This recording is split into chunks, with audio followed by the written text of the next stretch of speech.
హల్లెలూయా హల్లెలూయా హల్లెలూయా. మంచిది, వాక్యంలోకి వెళ్దాం. వాక్యంలోకి వెళ్ళబోయే ముందు చివరిసారిగా జరిగిన కుటుంబ ప్రార్థనలో దేవుడు దేని గురించి మాట్లాడినాడు? చివరిసారి ఎక్కడ జరిగిన కుటుంబ ప్రార్థన?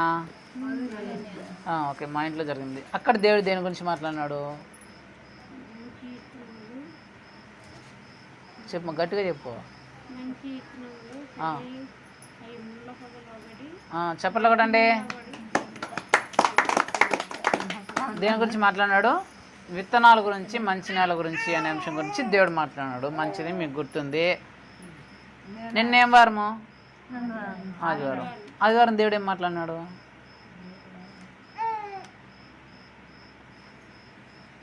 నిన్న ఆదివారం దేవుడు ఏం మాట్లాడినాడు? చర్చిలో ఏం మాట్లాడినాడు దేవుడు? మొన్న దేవుడు దేని గురించి మాట్లాడినాడు? మీరు ఎలాంటి నేల అనే అంశం గురించి మాట్లాడినాడు. ఎన్ని రకాల నేలల గురించి చెప్పినాడు? ఎన్ని రకాల నేలల గురించి చెప్పినాడా? రెండా? ఎన్నే? త్రోవ పక్కన పడిన నేల, రాతి మీద ఉన్న నేల, ముళ్ళ పొదల్లో ఉన్న నేల, మంచి నేల. ఎన్ని నేలలు చెప్పినాడు? దాని అర్థం ఏం చెప్పినాడు? ఎందుకు చెప్పినాడు దాని గురించి? అది కాదు, మీలో వాక్యం దేవుని మాట ఎంతవరకు నిలబడుతున్నాయని. అంతే కదా? ఏ రకమైన నేల మీరు? దేవుడు చెప్పిన మాటలు మీకు ఎంతకాలం నిలబడుతున్నాయి మీలల్లో అనేదే కదా ఆ నేల. త్రోవ పక్కన నేలేమో అప్పుడు మర్చిపోయే నేల, అంతే కదా? తర్వాత రాతి నేలేమో కొంతసేపు ఉంటుంది, ఏదైనా కష్టం వస్తే ఇంకా అయిపోయి యేసుప్రభునే ఆ నేల. ముళ్ళ పొదల నేల అయితే కొంచెం ఎక్కువ దూరం ఉంటుంది, పనుల కోసం, వాటి కోసం, వీటి కోసం దేవుని మాటలు మర్చిపోతారు ఆ నేల. మంచి నేల మాత్రం ఎప్పుడు దేవుని మాటలు గుర్తుపెట్టుకుంటారు, ఎప్పుడు దేవుని మాటలు ధ్యానిస్తుంటారు, దేవుని మాటలు తలుచుకుంటారు అనే నేల. ఇప్పుడు నేను చెప్పిన మాటలే మనకు గుర్తులేవు. మనకి ఏ నేల? అక్కడ చెప్పిన అంశం కూడా అదే, మీరు ఏ నేల. అదే యేసుప్రభు చెప్పింది, మీరు ఏ నేల, మీరు ఎలాంటి వ్యక్తులు మన భాషలో చెప్పాలంటే.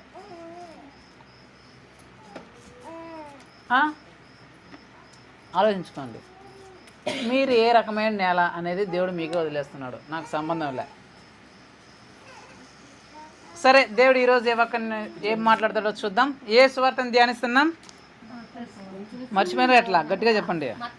Very good. ఏ సువార్త? మత్తయి సువార్త. ఎన్నో అధ్యాయం? మంచిది. మత్తయి సువార్తలో చివరిసారిగా మీరు విన్న మాటలు ఏంటి? 16వ అధ్యాయంలో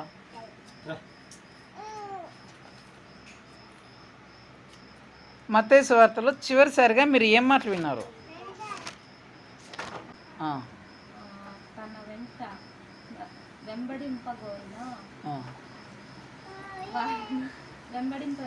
యేసుక్రీస్తుని నువ్వు ఎలా వెంబడిస్తున్నావు, ఎలా వెంబడించాలా అనే అంశం గురించి మాట్లాడినాడు. యేసుక్రీస్తును ఎలా వెంబడించాలని యేసుక్రీస్తు చెప్పాడు అనే అంశం గురించి మాట్లాడాడు. అందరూ చెప్తారు కదా, మేము వెంబడిస్తున్నాం, మేము యేసుక్రీస్తుని నమ్ముకున్నామని. అయితే నిజంగా యేసుక్రీస్తుని వెంబడించడం అంటే ఏంటి అనేది ఆ రోజు చెప్పినాడు. ఎన్ని చెప్పినాడు? మర్చిపోయినాం. మర్చిపోతే ఏం చేయాలా? ఎట్లా జ్ఞాపకం చేసుకోవాలా? యూట్యూబ్లో ఉంటుంది కాబట్టి యూట్యూబ్లో చూసి విని జ్ఞాపకం చేసుకోవాలా. ఎలా వెంబడించాలంట? మీరు మర్చిపోయింటే మళ్ళీ యూట్యూబ్లో ఉంటుంది కాబట్టి మీరు మళ్ళీ చూసి అక్కడ ఉంటుంది, మీరు ఇలా వెంబడిస్తే మీరు గ్రేట్ అని ఉంటుంది. కాబట్టి ఆ వాక్యం యూట్యూబ్లో ఉంటుంది కాబట్టి మన గ్రూప్లో కూడా ఉంటుంది కాబట్టి మీరు యూట్యూబ్లో మళ్ళీ విని ఆశీర్వదించబడాలని మీకు అందరికీ తెలియజేస్తున్నా. హల్లెలూయా. సరే, ఈరోజు ఒక మంచి వాక్యం, మంచి మాటను దేవుడు ఈరోజు మనతో మాట్లాడబోతున్నాడు. అదేంటంటే, మనకు బ్రతుకున్నంత వరకు మనకేం జరుగుతుందో తెలుసు కదా. ఇంతవరకు మనం బ్రతుకున్నప్పుడు ఏమేమి జరుగుతాయి, ముందు ఏమేమి జరిగినాయి, ఇవన్నీ మాట్లాడుకున్నాం కదా. ఈరోజు ఒక ప్రత్యేకమైన అంశం గురించి దేవుడు మాట్లాడతాడు. మీరందరూ, మీతో పాటు ప్రతి ఒక్కరూ, ఈ ప్రపంచంలో ఉన్న ప్రతి ఒక్కరూ, అది యేసుక్రీస్తుని నమ్ముకున్నా నమ్ముకోకపోయినా తెలుసుకోవాల్సిన, ప్రతి ఒక్కరు తెలుసుకోవాల్సిన మాటలు ఇవి. తెలుసుకున్న వాళ్ళు మీరు ధన్యులు. ఈరోజు వినే మాటలు విన్నోళ్ళు ఏం చేయలేం. ఈరోజు దేవుడు చెప్పే మాటలు వింటున్నా మీరందరూ నిజంగా ధన్యులు. ఈరోజు కుటుంబ ప్రార్థనకు రాలేకపోయినా, ఈరోజు మాటలు వినలేకపోయినా వాళ్ళ గురించి మనం ఏం చెప్పలేం, అది వాళ్ళకే వదిలేస్తున్నాం. సరే, ఈరోజు దేవుడు అసలు ఏం మాట్లాడతాడో చూద్దాం. మత్తయి సువార్త 16వ అధ్యాయం 27వ వచనం చదవండి. మనుష్య కుమారుడు తన తండ్రి మహిమ గలవాడైన తన దూతలతో కూడా రాబోచున్నాడు. అప్పుడు ఆయన ఎవని క్రియల చొప్పున వానికి ఫలమిచ్చును. హల్లెలూయా. దేవుడి వాక్యం ద్వారా మనందరితో మాట్లాడను గాక.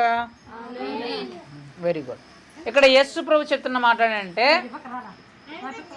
మనుష్య కుమారుడు తన తండ్రి మహిమతో గలవాడై తన దూతలతో కూడా రాబోచున్నాడు. యేసు ప్రభు వారు రెండవ రాకల్లో మరలా రాబోతున్నాడంట. ఎప్పుడు మనం అంతా చెప్పుకుంటాం కదా, యేసుక్రీస్తు రెండవ రాకల్లో వస్తాడు అని చెప్పుకుంటాం కదా.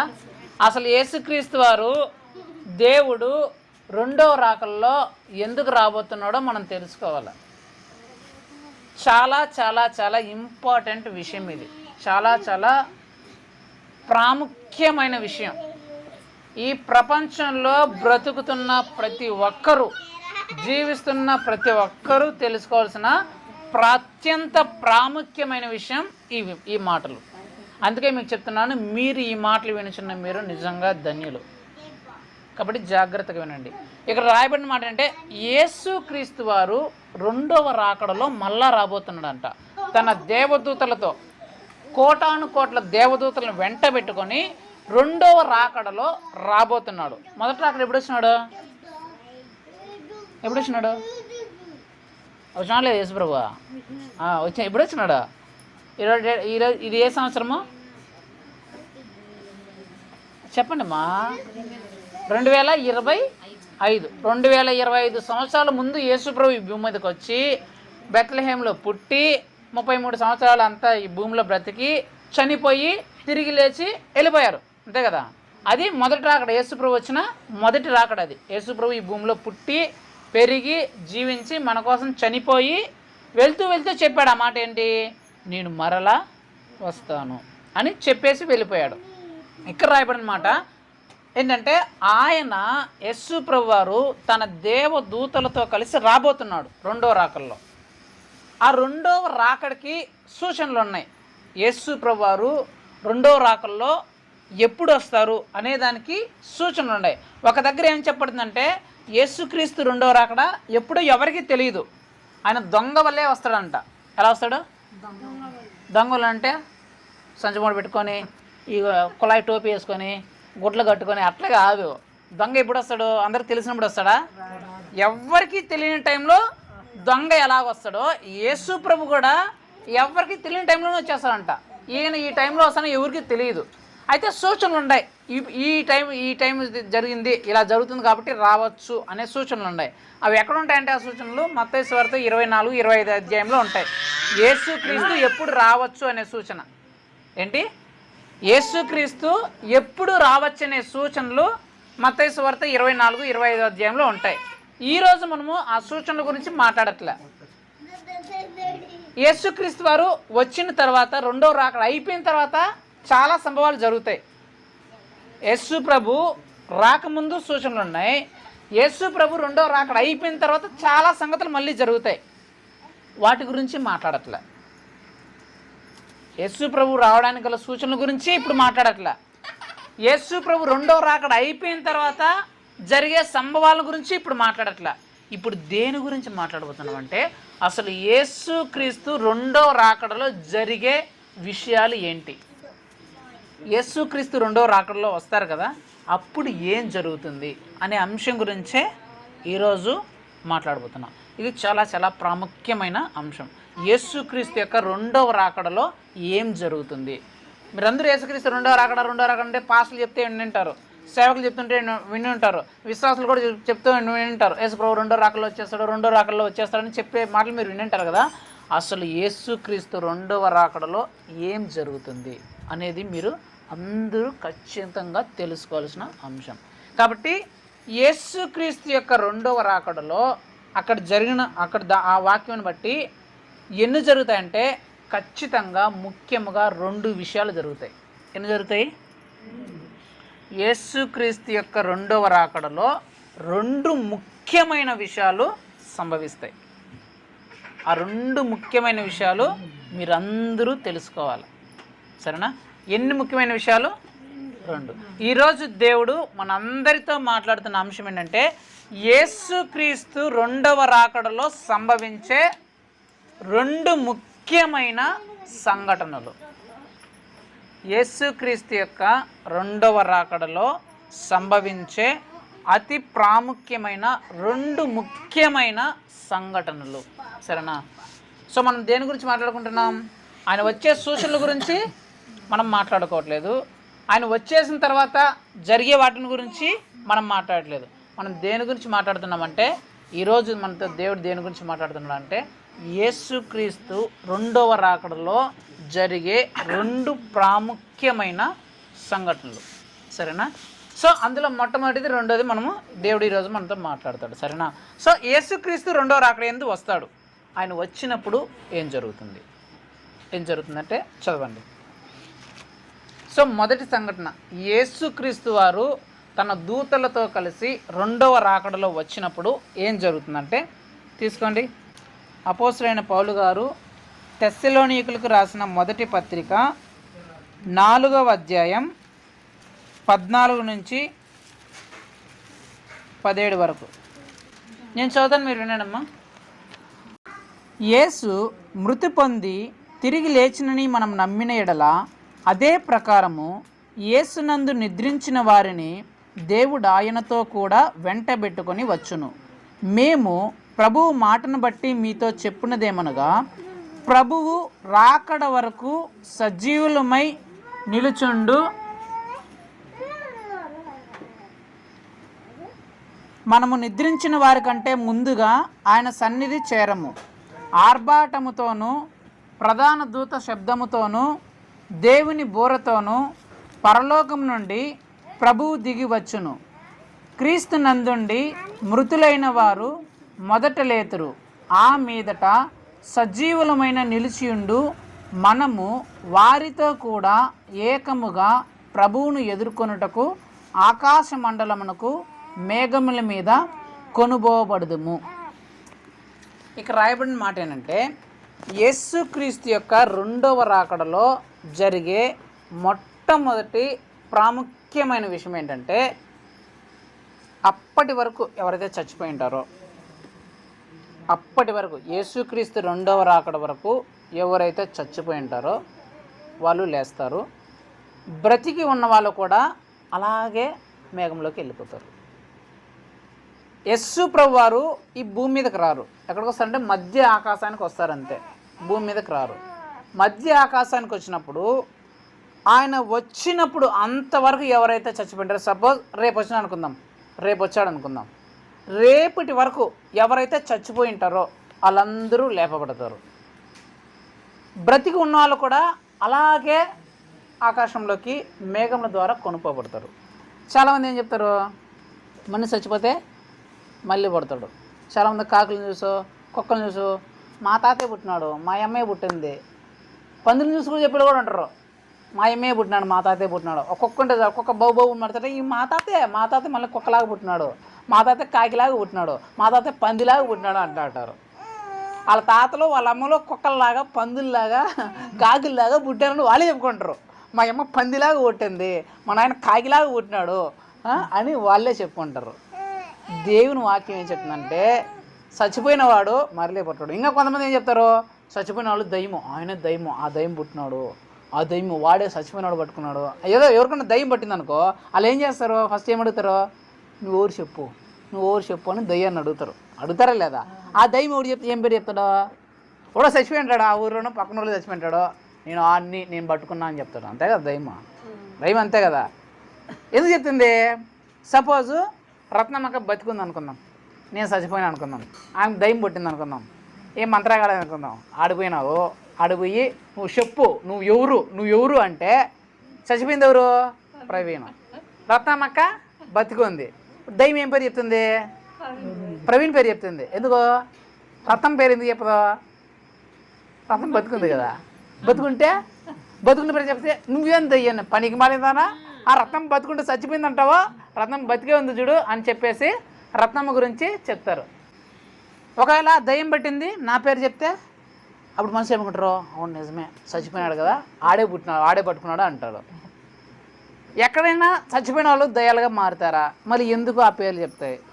ఎందుకు చెప్తాయంటే బతికిన వాళ్ళ పేరు చెప్తే మనమే పరకట్టెత్తుకొని కొడతాం, అంతే కదా. ఆడ కొట్టాల్సిన పనిలే, బతికిన వాళ్ళ పేర్లు అయితే మనమే పరకట్టెత్తుకొని కొడతాం. అన్నీ పనికి వాళ్ళ టైమా ఆడ బతుకుంటే చచ్చిపోయినావు ఆడ ఎట్ట చెప్తామని చెప్పి మనమే పరకట్టెత్తుకొని కొడతాం. చచ్చిపోయిన వాళ్ళ పేరు చెప్తే మనం కొట్టేదానికి అవకాశం కాబట్టి భయపడతాం. ఇప్పుడు దయ్యానికి ఉన్న పేరు ఏంటి? సాతానికి ఉన్న పేరు అబద్ధకునికి జనకుడు. ఏం పేరు అంటే వాడు ఏం చెప్తాడు? అబద్ధమే చెప్తాడు. నువ్వెవరు చెప్పు అంటే వాడు చచ్చిపోయిన వాళ్ళవే చెప్తాడు, అబద్ధమే చెప్తాడు. అదేంటి? అబద్ధమే. సాతాను చేసేది ఏంటి? అబద్ధమే. చాలామంది ఏమనుకుంటారు చచ్చిపోతే దయ్యాలు అయిపోతారు, కుక్కలు అయిపోతారు, పందులాగా పడతారు, మళ్ళీ కాగులాగా పడతారు అనుకుంటారు. ఏమి జరగవు.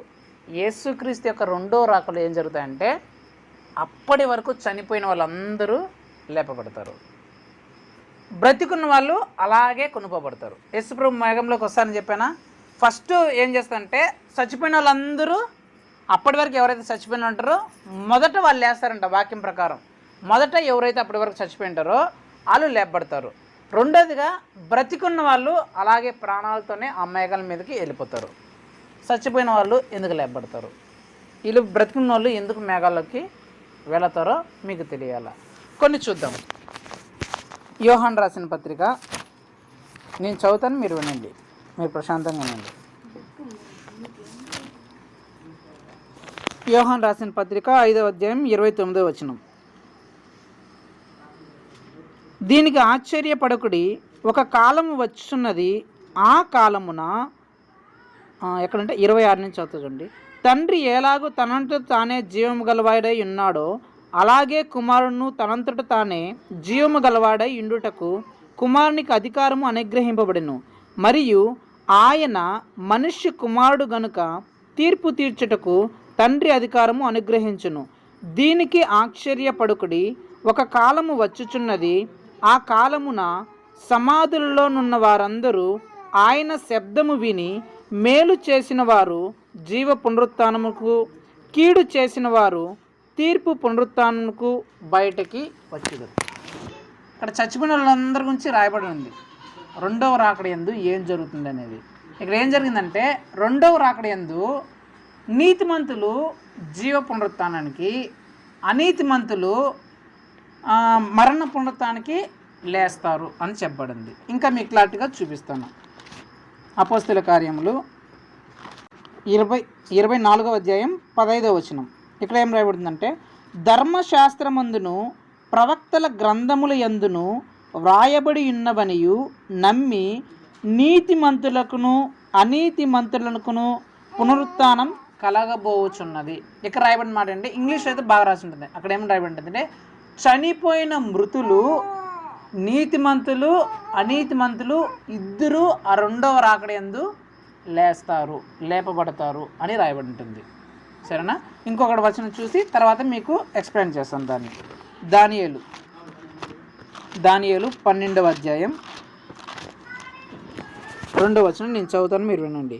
మరియు సమాధులలో నిద్రించుచున్న అనేకులు మేలుకొందురు, కొందరు నిత్య జీవము అనుభవించుటకును, కొందరు నిందల పాలగుటకును, నిత్యము హేయులగుటకును మేలుకొందురు. ఇక్కడ ఇన్ని వచనాలు చదివినాం కదా, ఇన్ని వచనాల్లో రాయబడిన మాట ఒకే ఒక మాట.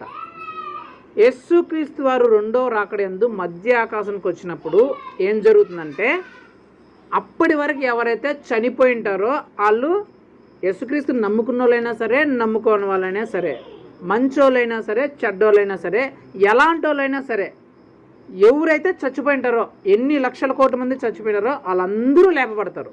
అప్పటి వరకు యేసుక్రీస్తు రెండో రాకడ వచ్చిన ఆ క్షణం వరకు ఎవరైతే చచ్చిపోయి ఉంటారో వాళ్ళందరూ వాళ్ళ సమాధుల్లో నుంచి లేపబడతారంట. ఇంకో వాక్యం కూడా ఉంటుంది, భూమి తన మృతులను అప్పగించును, సముద్రం తన మృతులను అప్పగించును, అగ్ని తన మృతులను అప్పగించును అని రాయబడి ఉంటుంది. అదేంటంటే భూమిలో ఎంతమంది చచ్చిపోయింటారో మనం పూడ్చిపెట్టింటాం, కొందరు యాక్సిడెంట్లు అయ్యి అగ్గిలో కాలిపోయి చచ్చిపోయి ఉంటారు.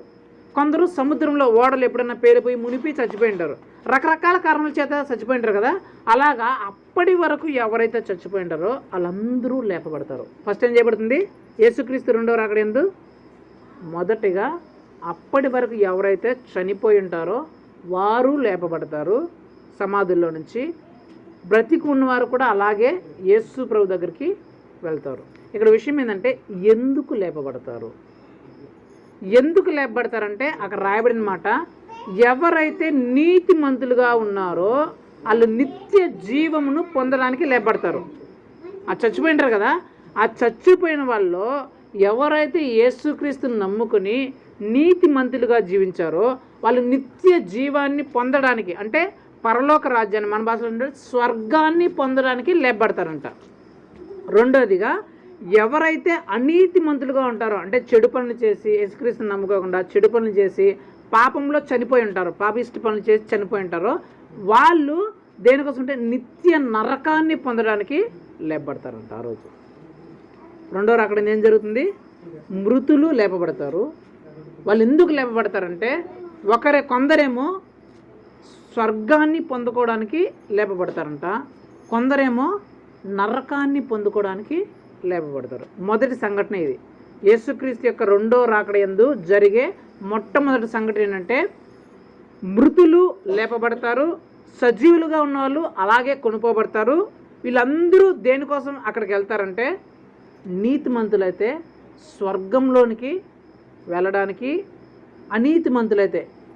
అనీతిమంతులైతే నరకంలోనికి వెళ్ళడానికి లేపబడతారు. ముఖ్యమైన సంఘటన.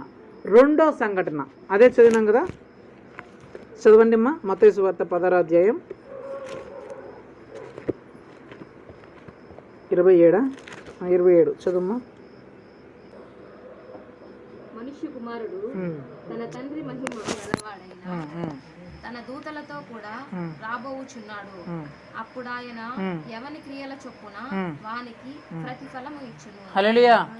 మొట్టమొదటిగా జరిగే సంఘటన ఏంటని చెప్పిన, మృతులు లేపబడతారు, సజీవులు కూడా వారి తర్వాత కొనుక్కోబడతారు. దేనికోసం అంటే కొందరేమో స్వర్గంలోనికి ప్రవేశించుటకు, కొందరేమో నరకంలోనికి ప్రవేశించుటకు వెళ్ళబడతారు.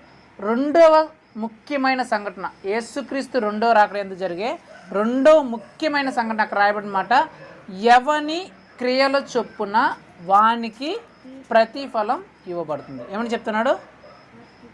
ఎవడెవడు ఏమేం చేశాడో దాని అన్ని పనులు చెప్పినా వాళ్ళకి ప్రతిఫలం వస్తుంది.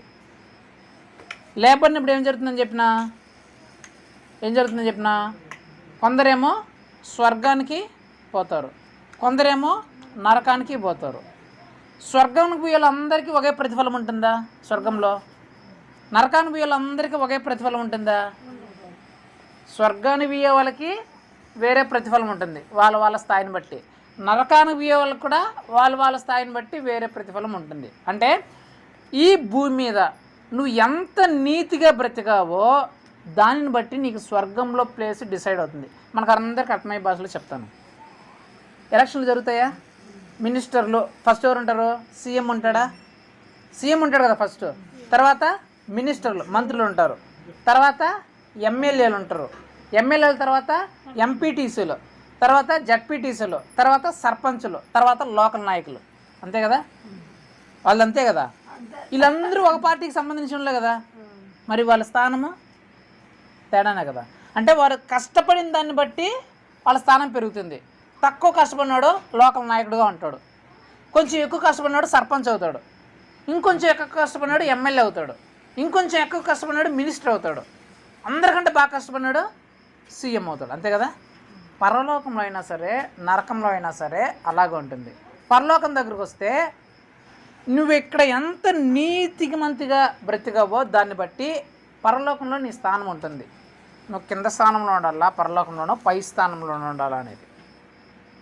అందరూ పోతారు కదా, అందరికీ ఒకే సింహాసనం ఉండదు, ఒకే చైర్ ఉండదు. వాళ్ళు చేసిన ఆ క్రియలను బట్టి స్థానం ఉంటుంది. రెండోది నరకంలో పోయాడు ఖచ్చితంగా నరకమే, అది భయంకరమే. అక్కడ అగ్ని ఆరదు, పురుగు చావదు. కానీ ఆ నరకంలో కూడా స్టేజ్లు ఉంటాయన్నమాట. నువ్వు ఇక్కడ చేసిన ఆ భయంకరమైన పాపాలను చెడు పనులను బట్టి నీకు నరకపు స్థాయి అక్కడ నిర్ణయించబడుతుంది. నీకు ఎంత నరకంలో నిన్ను వేయాలనేది నిర్ణయించబడుతుంది. అంటే యేసుక్రీస్తు యొక్క రెండో రాకడ యందు జరిగే రెండో ప్రాముఖ్యమైన విషయం ఏంటంటే తీర్పు తీర్చబడుతుంది. ఏం చేయబడుతుంది అది చూడండి, నేను చదివిస్తాను కావాలంటే. అదే మత్తయి సువార్త 25వ అధ్యాయం 31వ వచనం నేను చదువుతాను, మీరు చూడండి. తన మహిమతో మనుష్య కుమారుడును ఆయనతో కూడా సమస్త దూతలను వచ్చినప్పుడు ఆయన తన మహిమ గల సింహాసనం మీద ఆసీనుడై ఇండెను. అప్పుడు సమస్తమైన జనములను ఆయన ఎదుట పోగు చేయబడుదురు. గొల్లవాడు మేకల నుండి గొర్రెలు వేరుపరిచినట్లు ఆయన వారిని వేరుపరిచి తన కుడివైపున గొర్రెలను ఎడమవైపున మేకలను నిలవబెట్టును. అప్పుడు రాజు తన కుడివైపున ఉన్న వారిని చూచి, నా తండ్రి చేత ఆశీర్వదింపబడిన వారులారా రండి, లోకము పుట్టినది మొదలుకొని మీ కొరకు సిద్ధపరచబడిన రాజ్యమును స్వతంత్రించుకొనుడి. ఇప్పుడు 41. అప్పుడు ఆయన ఎడమ వైపున ఉన్నవారిని చూచి, శపింపబడిన వారులారా నన్ను విడిచి అపవాదికిని వాని దూతలకు సిద్ధపరచబడిన నిత్యాగ్నిలోనికి పోవుడి. ఏనండి, యేసు ప్రభు రెండో రాకడలో వచ్చిన తర్వాత మనుషులందరినీ పోగు చేశాడంట. పోగు చేసి కొందరినేమో కుడివైపు నిలబెట్టాడంట, కొందరినేమో ఎడమవైపు నిలబెట్టాడంట. కుడివైపు నుండి వారిని చూసి, నా తండ్రి చేత ఆశీర్వదించబడినారా మీరందరూ రండి, మీకోసం నేను సిద్ధపరిచిన నా ఈ పరలోక రాజ్యాన్ని మీరు స్వతంత్రించుకోండి అని కుడివైపు ఉన్న వారిని చూసి చెప్పాడంట. ఎడమవైపు వారిని చూసి, శపింపబడిన వారా మీరందరూ మీకోసము ఆ సాతాను కోసం దాని దూతల కోసం నియమించబడిన ఆ నరకంలోనికి పోండి అని చెప్పేసి వాళ్ళందరినీ ఎడమవైపు ఉన్న వాళ్ళందరినీ నరకంలోనికి పంపించేసాడంట. అంటే యేసుక్రీస్తు యొక్క రెండవ రాకడలో జరిగే రెండవ ప్రాముఖ్యమైన విషయం ఏంటంటే ప్రతి ఒక్కరికి తీర్పు తీర్చబడుతుంది. అప్పటి వరకు చనిపోయిన వాళ్ళు, ప్రాణములతోనే అలాగే మేఘంలోనికి కొనబడిన వాళ్ళు అందరికీ ఏం తీర్చబడుతుంది? తీర్పు తీర్చబడుతుంది. ప్రతిఫలంకు వాళ్ళకి రావాల్సిన, వాళ్ళు చేసిన పనులకి రావాల్సిన ప్రతిఫలము దేవుడు అక్కడ ఇస్తాడు. ఎవరికి స్వర్గం ఇవ్వాలో ఆ స్వర్గపు స్థాయి వాళ్ళది ఎట్లో, స్వర్గాన్ని పోయేవాళ్ళందరికీ ఆ స్వర్గం స్థాయి నిర్ణయించే ఆ ప్రతిఫలం ఇస్తాడు. నరకాన్ని పోయేవాళ్ళందరికీ ఆ నరకపు స్థాయికి వెళ్ళే ఆ ప్రతిఫలాన్ని, వాళ్ళు ఎవరెవరు ఎంతంత నరకం అనిపించాలో ఆ ప్రతిఫలాన్ని ఇస్తాడు. స్వర్గంలో ఎవరెవరి ప్లేస్ ఎక్కడెక్కడ ఉంటుందో దాన్ని నిర్ణయిస్తాడు. అప్పటికి కొన్ని లక్షల కోట్ల మంది చనిపోయి ఉంటారు. యేసుప్రభు వచ్చేప్పుడు కొన్ని వందల కోట్ల మంది అలాగే ఉంటారు. ఆయన వచ్చినప్పుడు ఆ లక్షల కోట్ల మంది లేపబడతారు. ఈ ఉన్న వందల కోట్ల మంది కూడా అలాగే కొనుక్కోబడతారు. వాళ్ళందరినీ నిలబెడతాడు. నిలబెట్టి వారి నీతిమంతులైతే స్వర్గంలోనికి ప్రవేశిస్తారు. అనీతిమంతులైతే నిత్య నరకంలోనికి పోవాల తప్పదు. అర్థమైందా? ఎన్ని సంఘటనలు జరుగుతాయి? 2 ముఖ్యమైన సంఘటనలు జరుగుతాయి. యేసుక్రీస్తు యొక్క రెండవ రాకడందు 2 ముఖ్యమైన సంఘటనలు జరుగుతాయి. మొట్టమొదటి సంఘటన అంటే మృతులు లేపబడతారు, సజీవులు కూడా వారి తర్వాత లేపబడతారు. రెండోదిగా తీర్పు తీర్చబడుతుంది. ఏం జరుగుతుంది? తీర్పు తీర్చబడుతుంది. ఈ మృతులు ఎందుకు లేపబడతారు, సజీవులు ఎందుకు కొనుక్కోబడతారంటే కొందరేమో స్వర్గంలోనికి ప్రవేశించడానికి, కొందరేమో నరకంలోనికి ప్రవేశించడానికి లేపబడతారు. ఈ తీర్పులో ఏం జరుగుతుందంటే ఆ పరలోకంలో నీకు ఏ స్థాయి నిర్మించబడాలా, నీ స్థానం ఎక్కడో, నువ్వు సీఎం స్థానంలో ఉండాలా, మినిస్టర్ స్థానంలో ఉండాలా, ఎమ్మెల్యే స్థానమా, లేకపోతే జడ్పీటీసీ స్థానమా, ఎంపీటీసీ స్థానమా, లేకపోతే సర్పంచ్ స్థానమా, లేకపోతే లోకల్ నాయకుడు స్థానమా, ఇలా ఆ స్వర్గంలో నీకు నిర్ణయింపబడే నీవు భూమిలో చేసిన ఆ నీతి కార్యమును బట్టి నీకు స్వర్గంలో ఒక ప్లేసు నిర్ణయింపబడుతుంది. రెండోది నరకంలో నువ్వు ఈ భూలోకంలో ఎన్ని పాపిష్టి పనులు చేసావో, రహస్యంగా ఎలాంటి చెడు పనులు చేసావో, ఎన్ని అసహ్యమైన పనులు చేసావో వీటిని బట్టి నీకు నరకంలో స్థాయి పెరుగుతూ పోతుంది. నువ్వు ఇక్కడ తక్కువ చెడు పనులు చేస్తుంటే నరకంలో నీకు తక్కువ స్థాయిలో నువ్వు నరకాన్ని అనిపిస్తావు. ఎక్కువ పాపిష్టి పనులు చేస్తుంటే ఎక్కువ నరకాన్ని నువ్వు అనిపిస్తావు. అంటే నరకం అయితే పక్కా కన్ఫర్మ్. అది అర్థమైందా? యేసుక్రీస్తు యొక్క రెండో రాకడ యందు జరిగే సంభవాలు ఇవి కదా. మరి ఇప్పుడు మనం తెలుసుకోవాల్సిన విషయం ఏంటంటే యేసుక్రీస్తు రెండవ రాకడందు మృతులు సజీవులు లేపబడుతున్నారు. కొందరేమో స్వర్గాన్ని స్వతంత్రించుకోవడానికి లేపబడుతున్నారు, కొందరేమో నరకానికి పోవడానికి లేపబడుతున్నారు. స్వర్గాన్ని స్వతంత్రించుకున్న వాళ్ళని నీతిమంతులు అంటున్నారు, నరకాన్ని స్వతంత్రించుకున్న వాళ్ళని అనీతిమంతులు అంటున్నారు కదా. స్వర్గాన్ని ఎవరు పొందుకుంటారు, నరకాన్ని ఎవరు పొందుకుంటారు అది తెలుసుకోవాలి కదా. స్వర్గంలోకి వెళ్తారు, నరకంలోకి, కొందరేమో స్వర్గంలోకి వెళ్తున్నారు అంటున్నారు సరే, కొందరేమో నరకంలోకి వెళ్తున్నారు అంటున్నారు సరే. స్వర్గంలోకి ఎవరు వెళ్తారు, నరకంలోకి ఎవరు వెళ్తారు? చూడండి, స్వర్గంలోనికి ఎవరు వెళ్తారు, నరకంలోనికి ఎవరు వెళ్తారో మీరు అందరూ తెలుసుకోవాలి. యేసుక్రీస్తు నమ్ముకున్న వాళ్ళందరూ స్వర్గంలోకి వెళ్తారా? యేసుక్రీస్తు నమ్ముకున్న వాళ్ళందరూ నరకంలోకి వెళ్తారా? బాప్టిజం తీసుకున్న వాళ్ళందరూ స్వర్గంలోకి వెళ్తారా? బాప్టిజం తీసుకున్న వాళ్ళందరూ నరకంలోకి వెళ్తారా? ఎవరు స్వర్గంలోకి వెళ్తారు, ఎవరు నరకంలోకి వెళ్తారో వాక్యం ప్రకారమే చూస్తున్నాం. యేసుక్రీస్తు రెండవ రాకడ ఏం జరుగుతుందో మనం చూసుకున్నాం కదా. అసలు ఆ స్వర్గంలోనికి ప్రవేశించే ఆ నీతిమంతులు ఎవరు, ఆ నరకంలోనికి పోయే అనీతిమంతులు ఎవరు, ఆ తీర్పు ఎలా తీర్చబడుతుంది అనేది చూద్దాం. మనం తెస్సలోనికల్లో అది చూసినాం కదా. దాని ముందే ఒక పత్రిక ఉంటుంది, తీసుకోండి.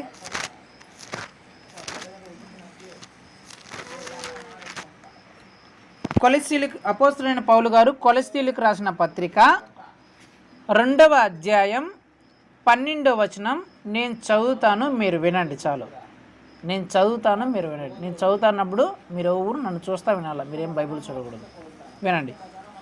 మీరు బాప్తిస్మమందు ఆయనతో కూడా పాతి పెట్టబడిన వారై ఆయనను మృతుల్లో నుండి లేపిన దేవుని ప్రభావమందు విశ్వసించుటము ద్వారా ఆయనతో కూడా లేచితిరి.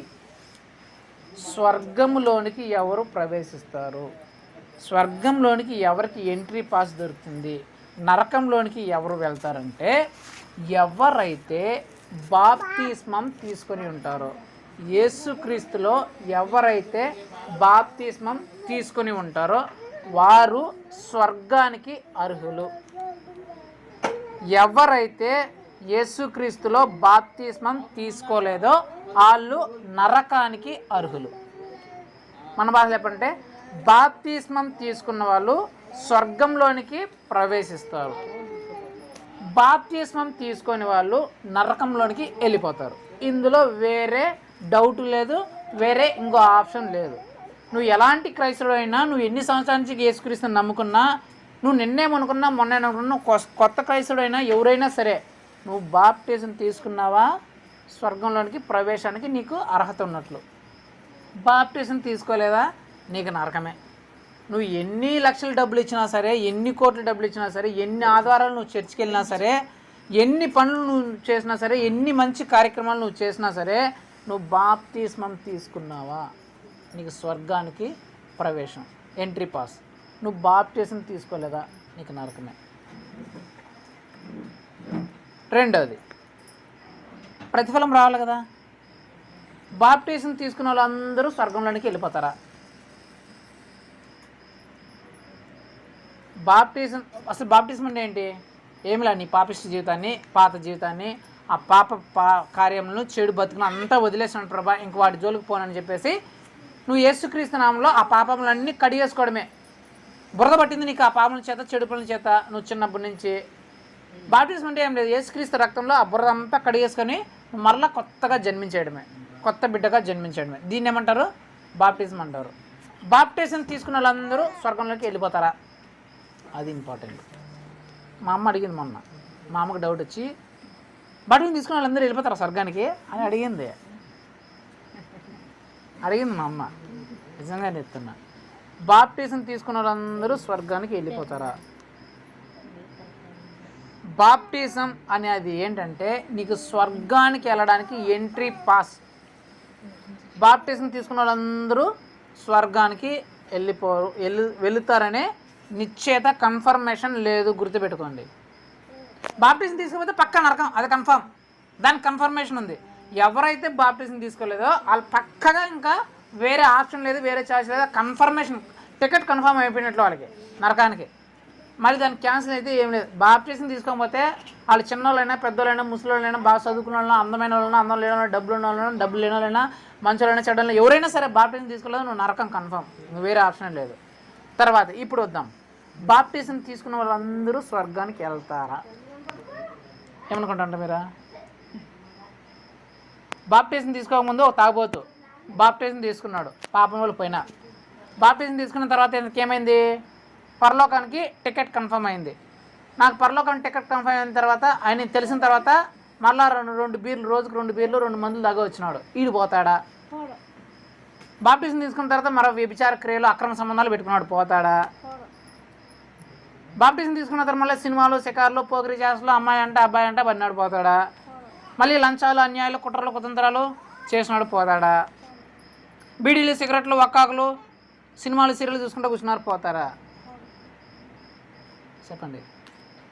నువ్వు బాప్టిజం తీసుకున్న తర్వాత నాకు బాప్టిజం వచ్చేసింది, ఇంకా నాకు కన్ఫర్మ్, నాకు స్వర్గం వచ్చేసింది, ఇంకా నేను ఏం చేసినా నేను స్వర్గంలోకి వెళ్ళిపోతాను అనుకుంటే అది భ్రమ మాత్రమే.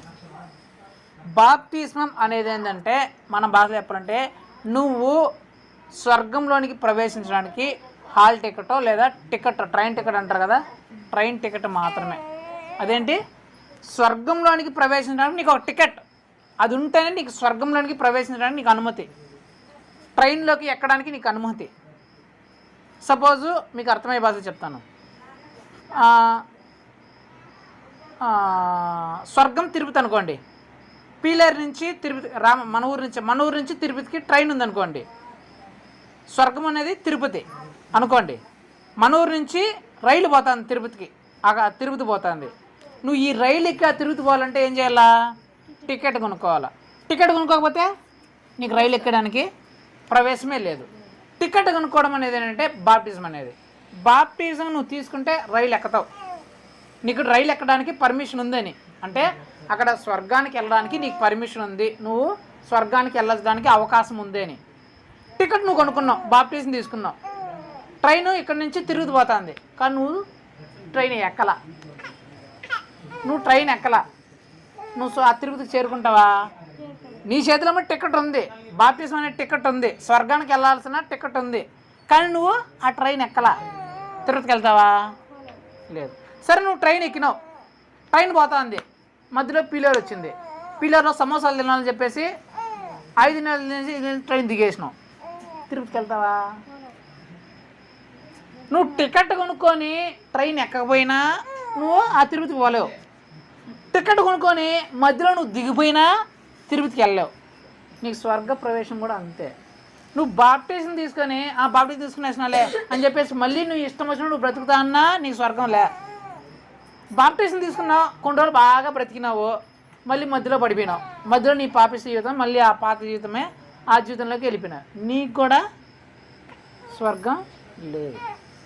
ఎవరికి స్వర్గం అంటే ఆ టికెట్ని జాగ్రత్తగా పెట్టుకొని ఆ ట్రైన్లో ప్రవేశించి ఎవరైతే ఆ ట్రైన్ తిరుపతి పోయేంత వరకు ఆ ట్రైన్లో ఉంటారో వాళ్ళకే ఆ స్వర్గం. అర్థమైందా? వాక్యం చూపించమంటారా? చూడండి ప్రకటనలు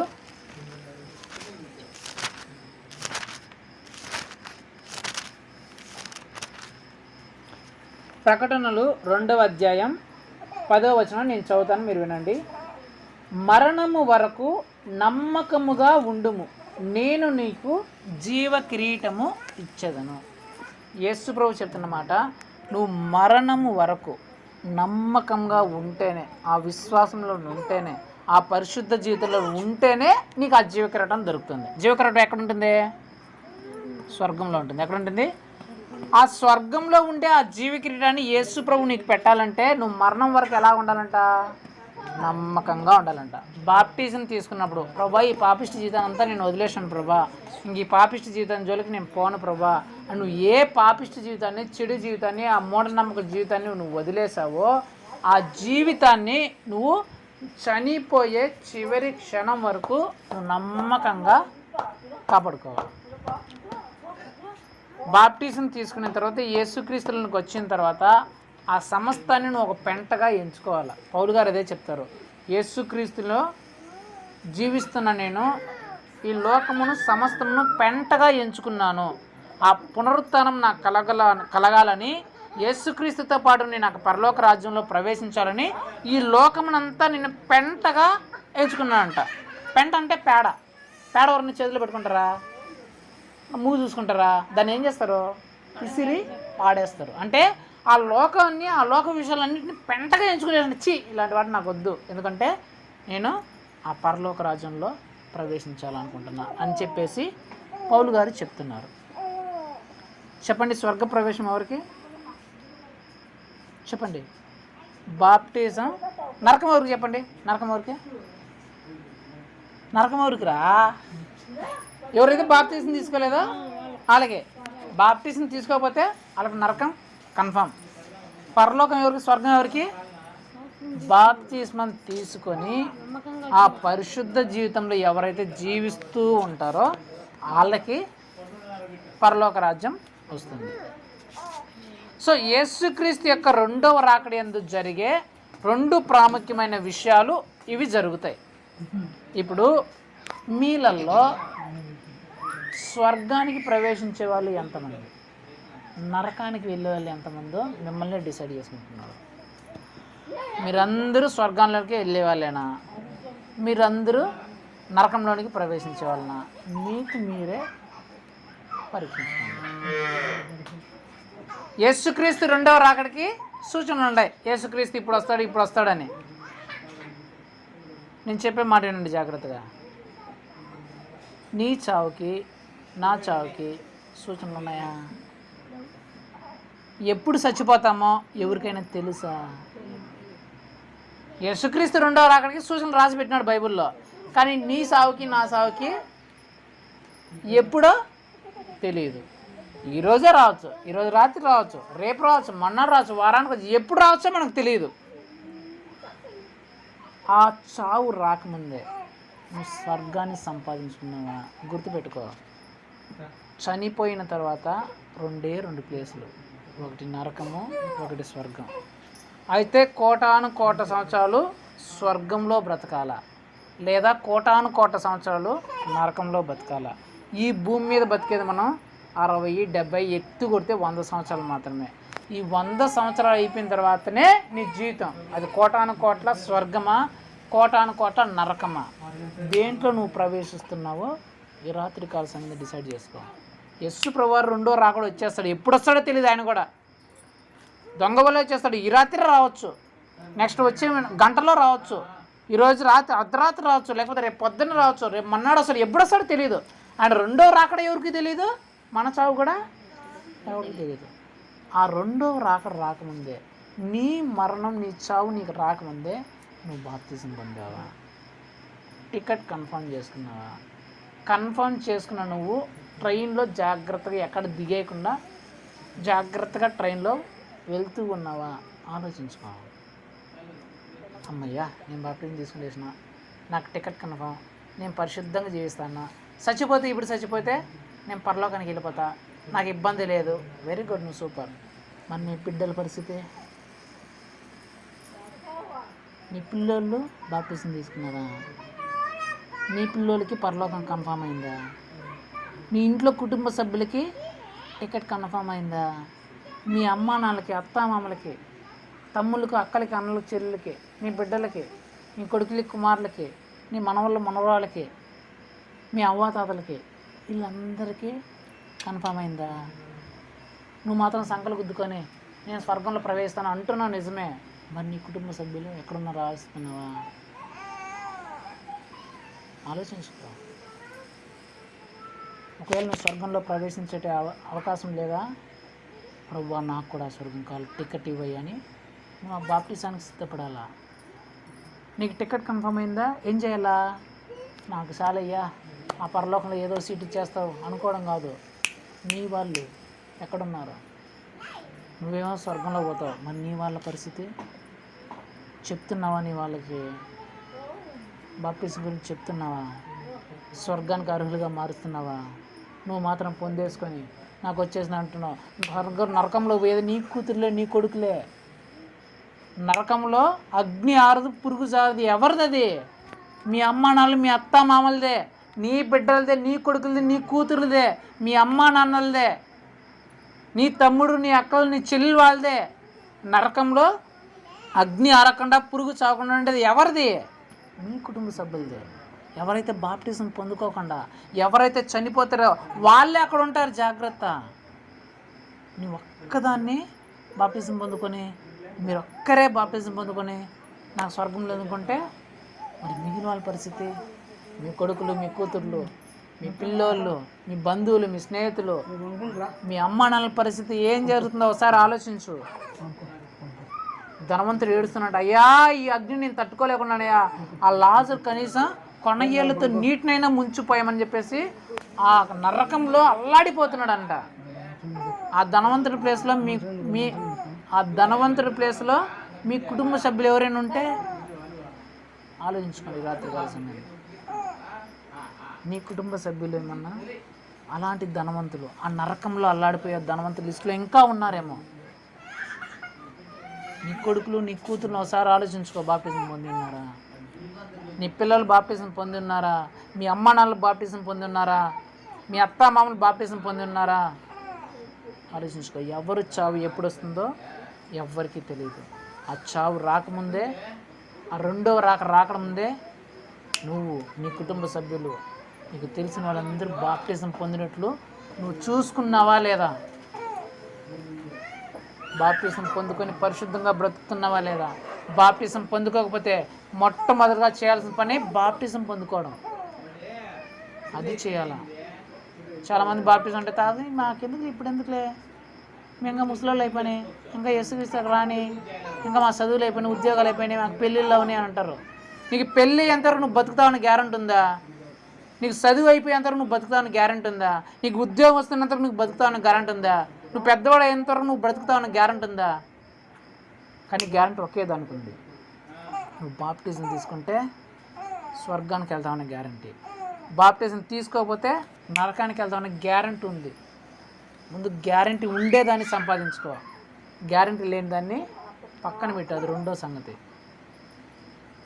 ఎవరన్నా కారోడు, బస్సులోడు వస్తాడు దుప్పటికి వాడి కోసం ఫస్ట్ ఏమడతాం, ఇది గ్యారెంటీ నెయ్యా అని అడుగుతాం. ఎందుకు? గ్యారెంటీ అయితే ముందు కొనుక్కుందామని. గ్యారెంటీ లేకపోతే గ్యారెంటీ లేదమంటే అసలు లేదు మళ్ళీ చూద్దాంలే అంటాం. గ్యారెంటీ ఉంటే ముందు దాన్ని పొందుకోవాలనుకుంటాం. మరి గ్యారెంటీ ఉండే ఆ పరలోకాన్ని, ఆ నరకం విషయంలో నువ్వు ఎలాగున్నావు ఒకసారి ఆలోచించుకో. గ్యారెంటీ లేని జీవితాల గురించి, గ్యారెంటీ లేని ఉద్యోగాల గురించి, గ్యారెంటీ లేని మనుషుల గురించి కాదు, గ్యారెంటీ ఉండే ఆ స్వర్గం గురించి, పరలోకం గురించి నువ్వు జీవితం, నీ కుటుంబ సభ్యుల జీవితం ఎలాగున్నారో ఒకసారి ఆలోచించుకో. చివరిసారిగా ఒక మాట చదివేసి ముగించేస్తాను. చూడండి,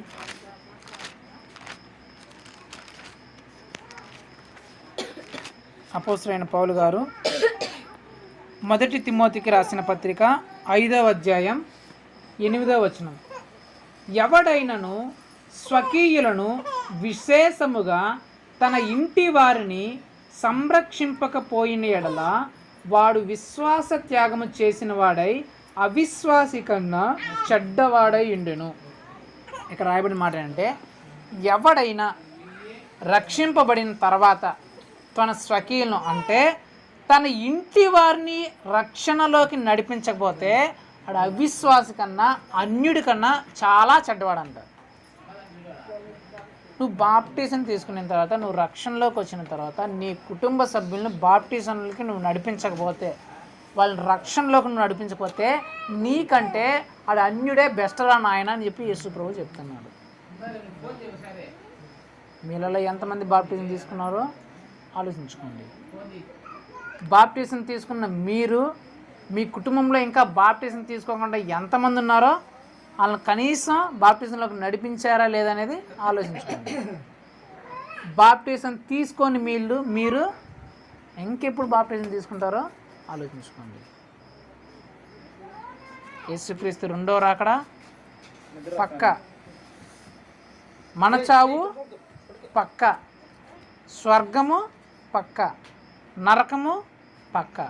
మరి మీ స్థానం ఎక్కడో ఆలోచించుకో. ఈ రాత్రి కాసేమండి, నువ్వు బాప్టిజంలో ఉన్నావా, బాప్టిజంలో లేవా? స్వర్గంలో ఉన్నావా, నరకానికి పోయే వాళ్ళ జాబితాలో ఉన్నావా? అదే లిస్ట్.